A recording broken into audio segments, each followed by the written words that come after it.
Hello everyone, सभी का welcome है वाइट योर इंग्लिश ट्यूटर पे। शुरू करेंगे आज की क्लास को एडिटोरियल की बजाय द हिंदू के इस आर्टिकल से।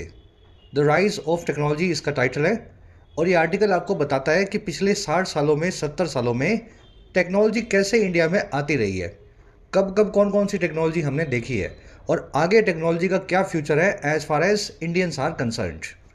चलिए शुरू करते हैं इस आर्टिकल को अपने क्विज़ के साथ में। 13 अक्टूबर का एक क्विज़ है आपका।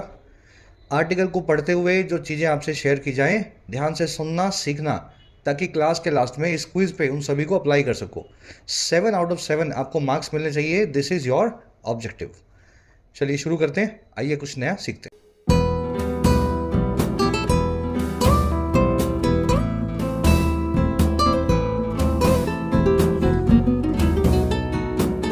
ऑलराइट, कह रहा है the rise of technology. Rise का मतलब होता है किसी चीज़ का उठ खड़े होना या ऊपर की तरफ जाना, और टेक्नोलॉजी का मतलब आप समझते हैं तकनीक। बहुत इजी आर्टिकल है पढ़ने में, इसलिए ले रहे हैं आप इस आर्टिकल को क्योंकि एक तो इंटरेस्टिंग है, साइंस की थीम वाला है। दूसरा, बहुत सारे बच्चे ऐसे हैं जो बिगिनर लेवल के हैं, कभी कभी उनके लिए ऐसे आर्टिकल जो है बेनिफिशियल होते हैं। टाइटल पैराग्राफ को देखेंगे, टेक्नोलॉजी का राइज कैसे हुआ।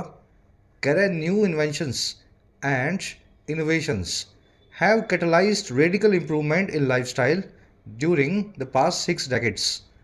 कह रहे नई इन्वेंशंस और इनोवेशंस जो हैं, इन्वेंशन का मतलब होता है खोज और इनोवेशन का मतलब होता है कुछ नवीन, नया, नोवल।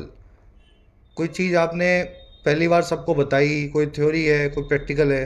कह रहे नई इन्वेंशन और इनोवेशन जो है ना, इन दोनों ने मिल करके कैटलाइज किया है, यानी कि स्टिमुलेट किया है, एनकरेज किया है। कैटलाइज करना यानी किसी चीज़ को बढ़ावा देना, और किसको? रेडिकल इम्प्रूवमेंट्स को, बड़े स्केल पे इम्प्रूवमेंट्स को हमारे लाइफस्टाइल में, जीवन जीने के तरीके में। और ये सारा काम हुआ है पिछले 6 डेकेड्स के दौरान, 60 सालों के दौरान। ठीक है, इनोवेशंस एंड जो इन्वेंशंस आपका सब्जेक्ट है, दोनों ने मिलकर के सब्जेक्ट बनाया है, प्लूरल एंड लगा के। और वर्ब है हैव कैटलाइज्ड, ये भी प्लूरल है। कैटलाइज करना, किसी चीज़ को बढ़ावा देना, एनकरेज, एक्सेलरेट, स्टिमुलेट करना। ठीक है। रेडिकल मतलब बड़े स्केल पे, ड्रास्टिक, रिवोल्यूशनरी। ऐसी इंप्रूवमेंट्स आई हैं हमारे लाइफस्टाइल में जो हमने सोची नहीं थी, है ना। 50-60 सालों में बहुत बदल गया है लाइफस्टाइल इंडिया का। चलिए आगे बढ़ते हैं, आर्टिकल की सारी वोकैब पे नज़र डालते हैं ताकि इसको अपने स्मूथली पढ़ सकें। क्लास को एक लाइक और एक शेयर ज़रूर से देना ताकि इसको रीच मिले।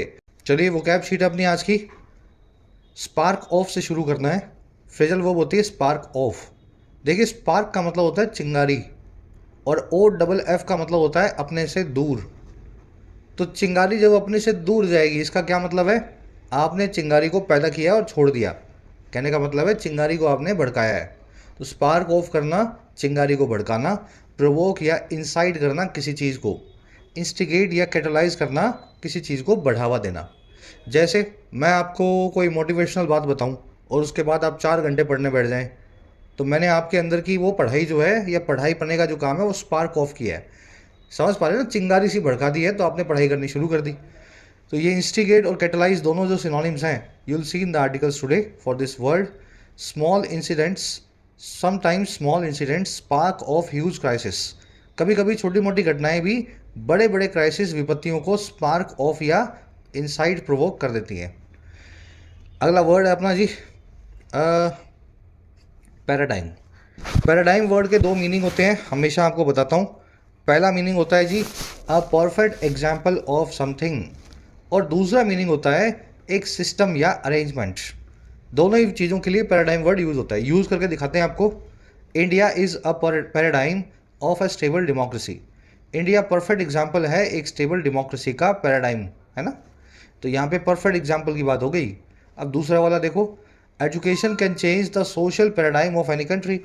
शिक्षा जो है सामाजिक पैराडाइम को, सिस्टम को, ढांचे को बदल सकती है किसी भी देश के।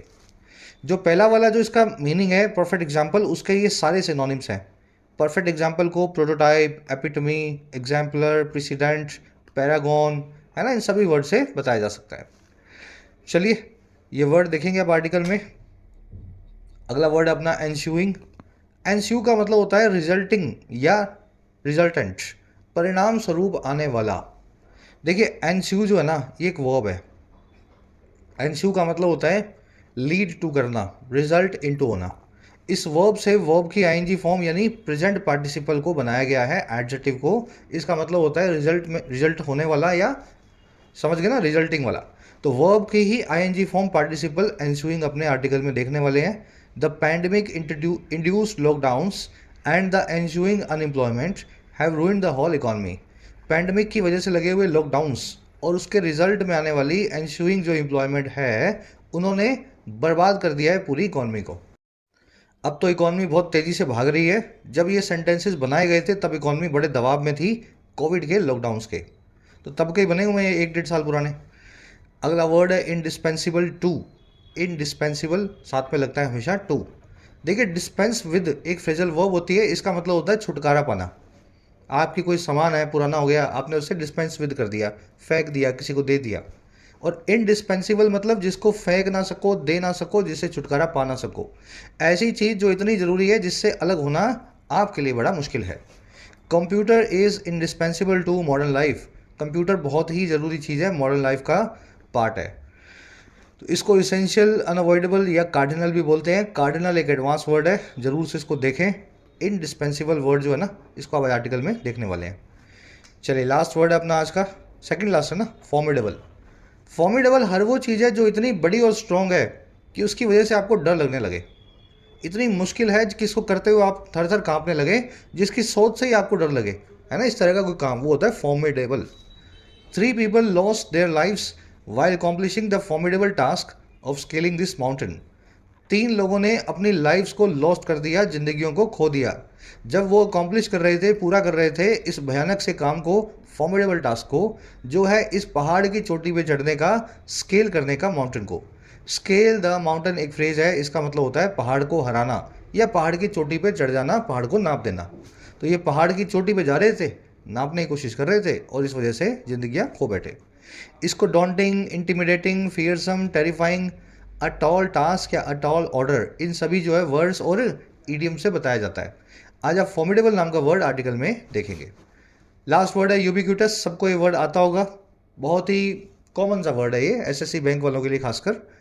यूबिक्यूटस का मतलब है सर्वत्र, जो चीज़ एवरीवेयर हो, जो चीज़ ओमनी प्रेजेंट, परवेसिव या वाइड स्प्रेड हो, यानी सब जगह देखने को मिल रही है, ubiquitous. Plastic bags are ubiquitous. Plastic की थैलियाँ यूबिक्यूटस होती हैं, जहाँ नज़र मारोगे आपको मिल ही जाएंगी। चलिए, 6 वर्ड्स इन डिटेल हो गए। अब आएंगे आर्टिकल पे, एक समरी आपको दें किस बारे में लिखा हुआ है। इस आर्टिकल में आपको बताया गया कि 1960 में भारत में क्या था और आज 2023 में भारत में क्या क्या आ गया। ऑफ कोर्स ये इसीलिए आया क्योंकि पूरी दुनिया में आया है। और आगे अब भारत क्या एक्सपेक्ट कर सकता है टेक्नोलॉजी के फील्ड में। टेक्नोलॉजी जितनी तेज़ी से बदल रही है, अब देखो 60 से 23 में तो 60 साल हो गए, 65 साल, लेकिन अब जो है हर 6 महीने में टेक्नोलॉजी बदल जाती है। तो एवर चेंजिंग टेक्नोलॉजी से कोप विद करने के लिए, बराबर रहने के लिए क्या करना पड़ेगा। आज की टोन एनालाइजिंग बस एक क्रॉनिकल वे में बता रहे हैं कब कब क्या क्या भारत में हुआ, कब गीज़र आए, कब एसी आया, कब प्लेन आया, है ना, और अब आगे कितना तेज़ी से बदलाव आने के पोटेंशियल हमें दिखाई देते हैं। एनालाइजिंग टोन में लिखा हुआ आर्टिकल एनालाइज कर रहा है पूरी सिचुएशन को। चलिए शुरू करते हैं। बहुत मुश्किल नहीं है, बहुत आसान नहीं है, लेकिन इंटरेस्टिंग बहुत है। कह रहा है जी, technology has instigated an unprecedented paradigm shift in our lifestyles during our lifetime, unrivaled in the annals of history.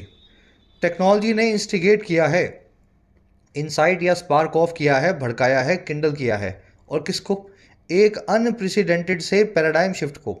देखिए, शिफ्ट मतलब बदलाव, पैराडाइम आप देख चुके हैं। पैराडाइम के 2 मीनिंग है ना। पहला मीनिंग क्या है, परफेक्ट एग्जाम्पल ऑफ समथिंग, वो तो यहाँ लगाया नहीं, वो मीनिंग यहाँ पे यूज़ नहीं हुआ। दूसरा मीनिंग है जो सिस्टम।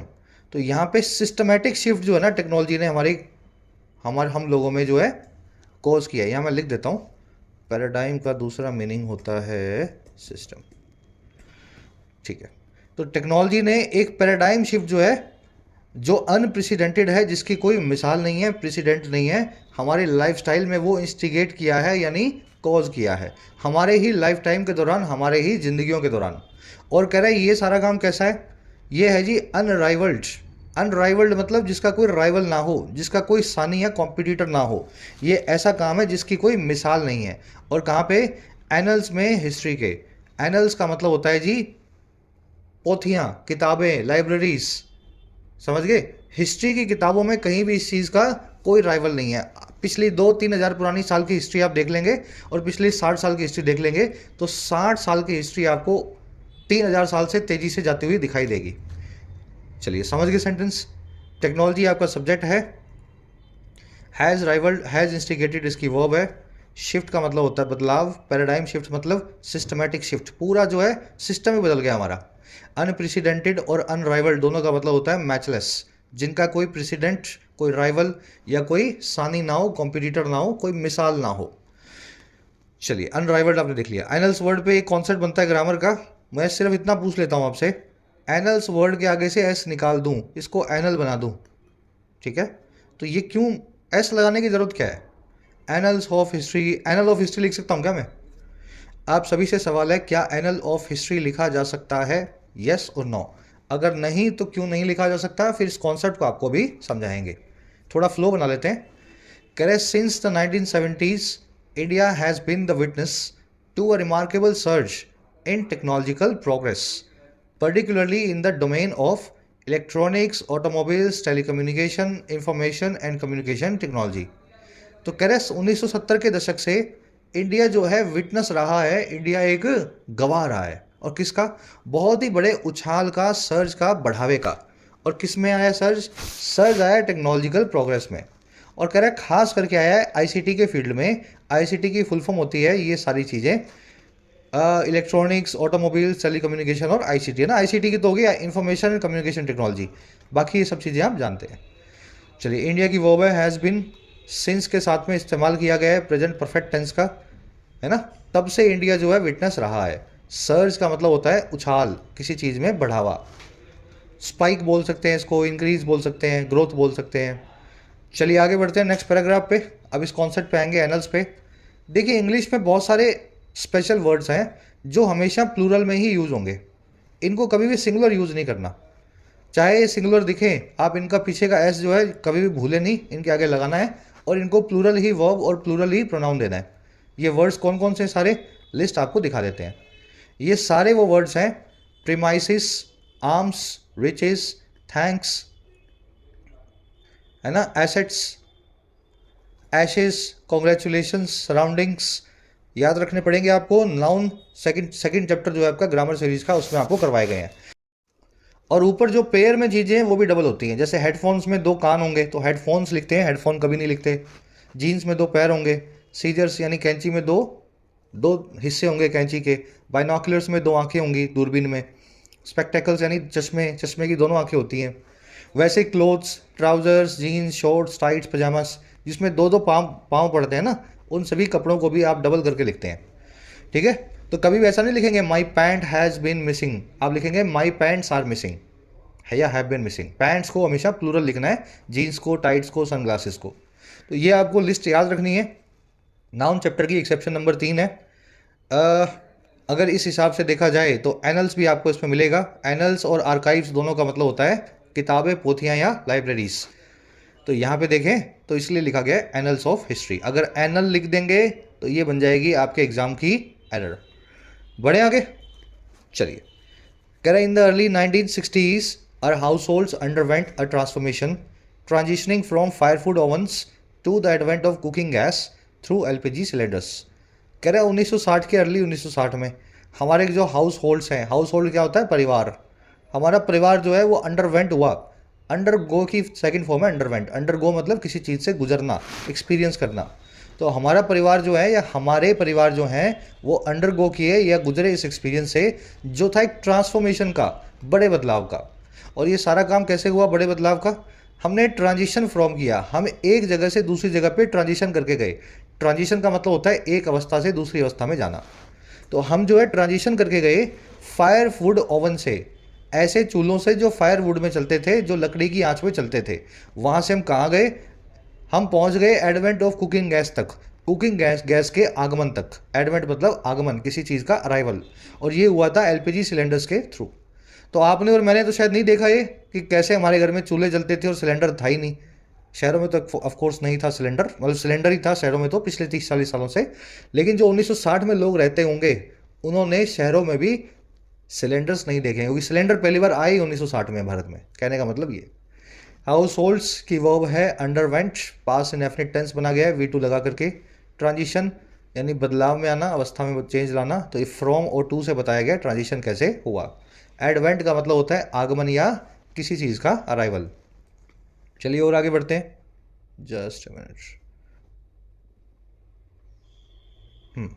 आगे कह रहा है this mark the inception of a wave of innovations that would progressively elevate our living standards over the ensuing decades. कह रहा है इस चीज़ ने मार्क किया, ये चीज़ एक निशान बनी इंसेप्शन का, यानी शुरुआत का, कमेंसमेंट का, बिगिनिंग का। और शुरुआत किसकी भाई? एक वेव की, एक लहर की जो थी इनोवेशंस की, यानी नई नई खोजों की, जो कि प्रोग्रेसिवली जो है एलिवेट करती थी। That would progressively elevate, would plus में वर्ब की बेस फॉर्म जो है पास्ट की एक रेगुलर हैबिट को बताती है। याद है ना, मॉडल चैप्टर में करवाया गया वुड के इस्तेमाल सारे के सारे। तो वुड प्लस बेस फॉर्म क्या बता रही है? पास्ट की हैबिट को।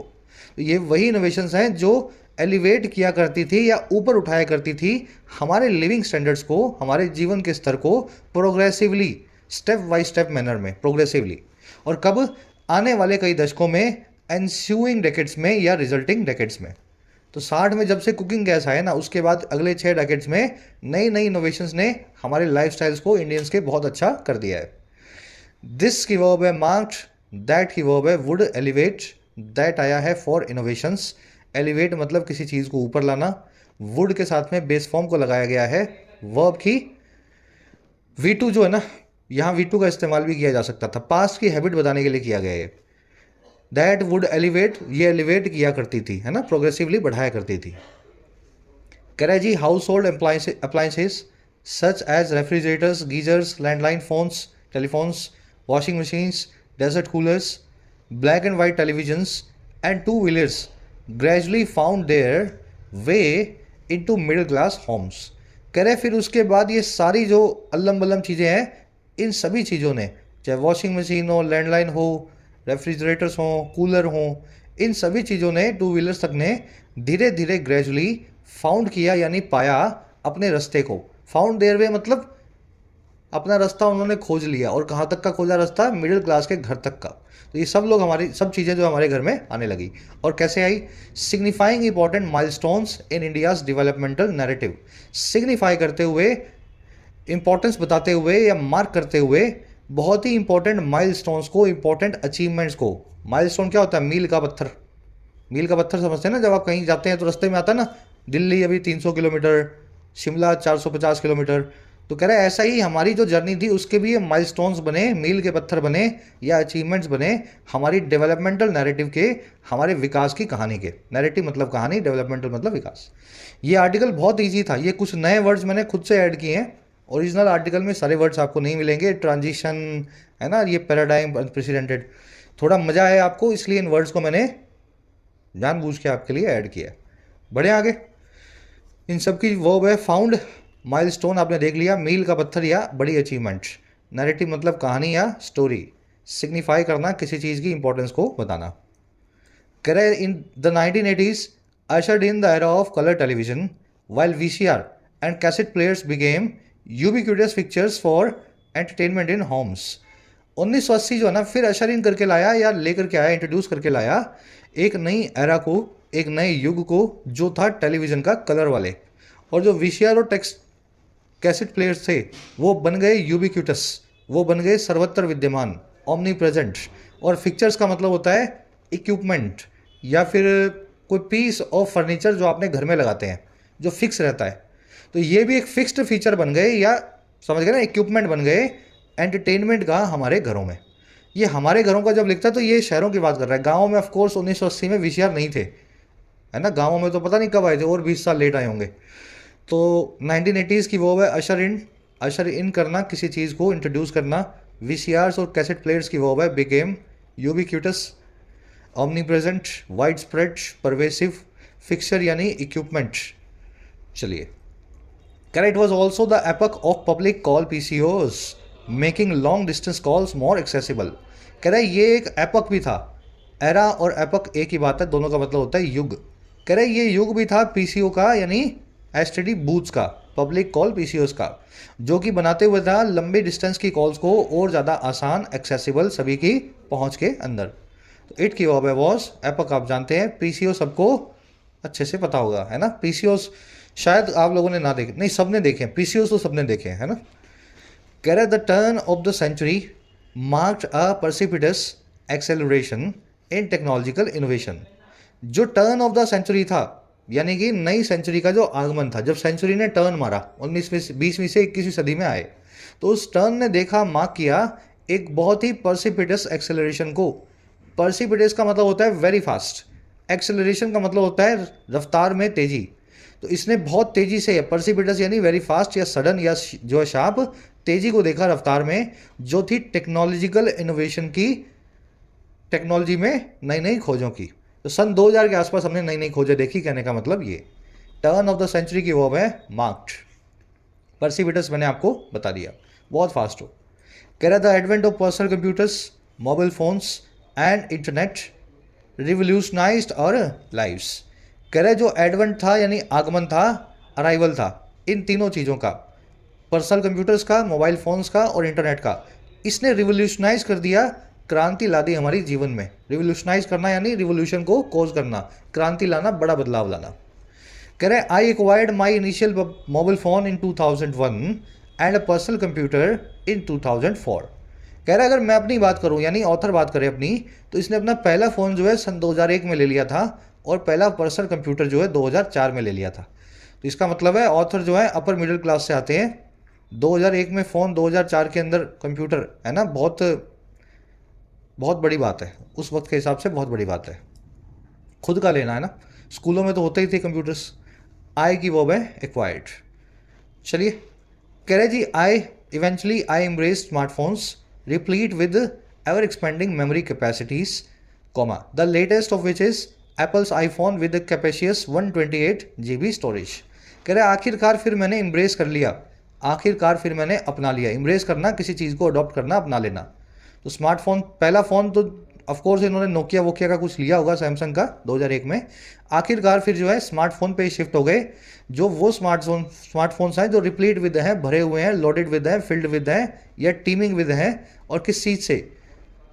हमेशा बढ़ती हुई एवर एक्सपेंडिंग टेक्नोलॉजी, मेमोरी की कैपेसिटीज से। तो पहले 2 GB से शुरू हुए थे, 2 GB से 20, 25, 50, 100, अब पता नहीं कितने GB, कितना मर्जी डाल लो। तो ये एवर एक्सपेंडिंग मेमोरी से रिप्लीट है, फुल है या फिल्ड है।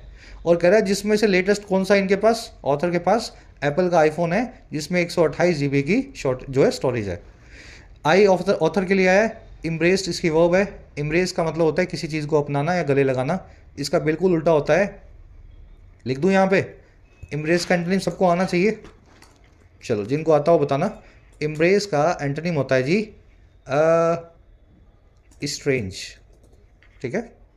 स्ट्रेंज, किसी को अपने से दूर कर लेना, किसी अपनाई हुई चीज़ को त्याग देना, ठीक है। इम्ब्रेस का मतलब अपनाना, स्ट्रेंज का मतलब है छोड़ देना, त्याग देना।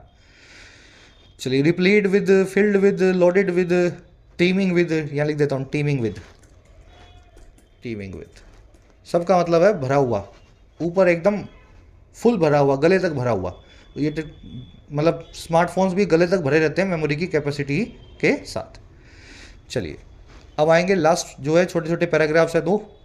कह रहा जी the first decade of the 21st century ushered in the epical social media revolution. कह रहा जी जो पहला डेकेड आया 21वीं सदी का, सन 2000 से 2010 के बीच का, उसने अशर इन किया, उसने इंट्रोड्यूस किया एक नए सोशल मीडिया रेवोल्यूशन को, जो एपिकल था। देखिए, एपक का मतलब है युग, एपिकल का मतलब है जो नए युग युगांतर को शुरू करे, जो अपने आप में एक नई जो है, समझ गए ना, नए पीरियड का जो है, पीरियड का निशान बने। तो एक नए जो है एपिकल सोशल मीडिया रेवोल्यूशन को, सोशल मीडिया की क्रांति को पहले दशक ने, यानी सन 2000 से 2010 के बीच ने अशर इन यानी इंट्रोड्यूस किया। कह रहे जी ये सारा काम कैसे किया? Fundamentally reshaping how we connect and disseminate information. बुनियादी तौर पे रीशेप करते हुए, फिर से आकार देते हुए, शेप देते हुए इस चीज़ को कि कैसे हम कनेक्ट करते हैं लोगों से और कैसे हम फैलाते हैं इंफॉर्मेशन को, डिसेमिनेट या स्प्रेड करते हैं इंफॉर्मेशन को। इससे पहले फ़ोन करते थे, लेटर लिखते थे या घर पे मिलने जाते थे, लेकिन अब फंडामेंटली बदल चुका है। अब आप व्हाट्सएप कर देते हैं या इंस्टाग्राम पे पोस्ट कर देते हैं जो आपको बताना होता है। डेकेड की वर्ब है अशर्ड इन। वी की वर्ब है कनेक्ट एंड डिसेमिनेट। डिसेमिनेट मतलब फैलाना या ब्रॉडकास्ट करना इंफॉर्मेशन को, न्यूज़ को, किसी भी बात को। रिशेप करना, किसी चीज़ को नया शेप देना। एपोकल मतलब जो एक नए एपक, नए एरा को यूज जो है शुरू करे, एक नए युग को पैदा करे। चलिए, रिवोल्यूशन होता है बदलाव या क्रांति। करे platform such as X, formerly known as Twitter, Facebook and Instagram, became the epicenters of our digital existence. कह रहे सारे प्लेटफॉर्म्स हैं। एक्स जिसको ट्विटर बोलते थे, फिर एफ बी है, इसका नाम भी लिखना भूल गए, मेटा नाम था इसका पहले, मतलब अब मेटा नाम है ना इसका। और इंस्टाग्राम, कह रहे ये सारे प्लेटफॉर्म जो हैं बन गए एपिसेंटर्स।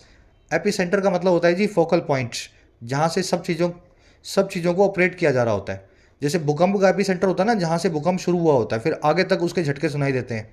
ये सारे जो हैं एपिसेंटर बन गए हमारी डिजिटल एग्जिस्टेंस के, हमारी जो है समझ के मौजूदगी के, डिजिटल जो है डोमेन में मौजूदगी के।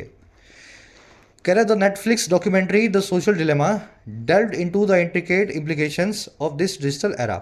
नेटफ्लिक्स की जो है डॉक्यूमेंट्री है सोशल डिलेमा, जरूर से देखना, कुछ और देखो जीवन में ना देखो, इस डॉक्यूमेंट्री को जरूर देख लेना।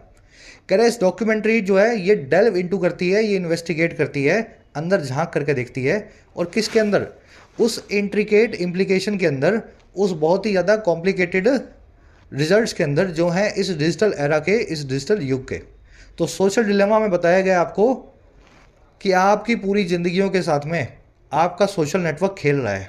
आपका अपना कुछ भी नहीं है, सब कुछ जो है ना वो आपको फेसबुक से, कभी तो चलाया होगा, फेसबुक से, गूगल से, सर्च इंजन से, मेटा से, है ना, इंस्टाग्राम से, ये सब आपकी ज़िंदगियां चला रहे हैं। और यहाँ पे पीछे लोग बैठे हैं जो आपकी ज़िंदगियों कठपुतलियों की तरह जो है खेल रहे हैं आपके साथ, लेकिन आपको पता भी नहीं है बात। तो सोशल डिलेमा बहुत प्यारी डॉक्यूमेंट्री है, सभी को मैं सजेस्ट करूँगा, मस्ट वॉच है। तो ये डॉक्यूमेंट्री डेल्व इनटू करती है, इंक्वायर करके, इन्वेस्टिगेट करके बताती है कि आप कैसे इन कंपनियों की कठपुतली हैं। इम्प्लीकेशन यानी रिजल्ट्स, दूरगामी रिजल्ट्स, रेपरकशंस। इंट्रिकेट मतलब बहुत ही ज़्यादा पेचीदा, कॉम्प्लेक्स बोल सकते हैं इसको, कॉम्प्लिकेटेड बोल सकते हैं। चलिए, लास्ट पैराग्राफ है। कह रहा है information technology has fundamentally redefined the fabric of our daily existence. IT ने, टेक्नोलॉजी ने बुनियादी तौर पे रीडिफाइन किया है, रीशेप किया है फैब्रिक को, यानी ढांचे को, हमारी डेली एग्जिस्टेंस के, है ना, हमारा जीने का तरीका जो है उसको इसने बुनियादी तौर पे बदल दिया है। Google with its formidable search engine has empowered us to vocalise our queries for instant answers. Google जो है, अब इस कंपनी का नाम भी बदल गया ना, इसका नाम है अल्फ़ाबेट। अल्फ़ाबेट जो है अपने फॉर्मिडेबल सर्च इंजन के साथ, ऐसा सर्च इंजन है जिसके सामने कोई कंपटीशन ही नहीं है, मतलब इसको सब कुछ पता है, इससे कोई कॉम्पीट करेगा तो वो अपने आप ही जो है मूर्खता की बात है। कह रहा है गूगल अपना ऐसा फॉर्मिडेबल सर्च इंजन वाला इसने एम्पावर किया है, यानी सशक्त बनाया है हम लोगों को, ताकि हम वोकलाइज कर सकें, ताकि हम बोल के बता सकें, एक्सप्रेस कर सकें अपनी क्वेरीज़ को, अपनी क्वेश्चंस को। और किस लिए? इंस्टेंट आंसर्स के लिए। गूगल से पहले कैसे आंसर ढूंढोगे? आप पूछते थे लोगों से, टीचर्स को फ़ोन करते थे, अब किसी को फ़ोन नहीं करना है, अब गूगल से पूछ लेना है। पिछले 10 सालों में, 20 सालों में बदलाव आया है। And became an indispensable tool, और इस तरीके से गूगल बन गया एक ऐसा टूल जो इंडिस्पेंसिबल है, जिससे आप छुटकारा नहीं पा सकते। किसी भी चीज़ से पालेंगे, लेकिन गूगल तो अल्टीमेटली आप यूज़ करने ही वाले हैं। अब ये इंडिस्पेंसिबल एक वर्ड है और इससे ये सारे वन वर्ड्स बनते हैं, ठीक है। इनकॉरिजिबल मतलब जिसको करेक्ट ना किया जा सके, इनकॉम्प्रिहेंसिबल मतलब जिससे कॉम्प्रीहेंड करना मुश्किल हो, सॉरी इनरिप्रिहेंसिबल जिसको रेप्रीमेंड करना जरूरी हो, जो मुश्किल हो, ऐसा आदमी जिसको आप ब्लेम ना कर पाए, है ना। इररेप्रिहेंसिबल जिसके ऊपर आप जो है ठीकरा ना फोड़ पाए गलत काम का। इनकमेंसुरेबल मतलब जो मेजरेबल ही ना हो, जिसको कमेंसुरेट करना मुश्किल हो। और इनसरमाउंटेबल मतलब जिसको हराना मुश्किल हो, जिसके ऊपर जीत पाना मुश्किल हो। तो ये इन से बनने वाले 5 वन वर्ड्स हैं। हर बार करवाता हूँ, इस बार भी करवा रहा हूँ, सबको याद होने चाहिए। क्लास में नए हो तो इनको नोट कर लेना, बार बार आप इनको देखेंगे। कह रहे जी instant messaging, video calls, over the top या OTT platforms and digital payment systems have become the norm. कह रहे ये सब चीज़ें, PhonePe, Google Pay, Paytm, video call, WhatsApp, Fiverr, Viber, समझ गए? OTT platforms, Netflix, Amazon Prime, ये सब जो है नॉर्म बन चुके हैं, हमारे जीवन का हिस्सा बन चुके हैं। नॉर्म का मतलब होता है रूल। तो आज के जीवन का रूल यही है कि ये सब चीज़ें तो आप यूज़ करते ही होंगे, या मोस्ट ऑफ जो प्लेटफॉर्म्स हैं आप इन पर रजिस्टर्ड होंगे ही। कह रहे जी artificial intelligence as exemplified by OpenAI's ChatGPT continues to revolutionize the dynamics of our interactions with technology.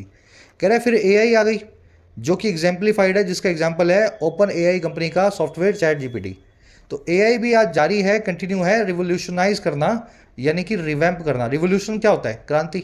Revolutionise मतलब बड़े स्केल पे क्रांति लाना, बदल देना।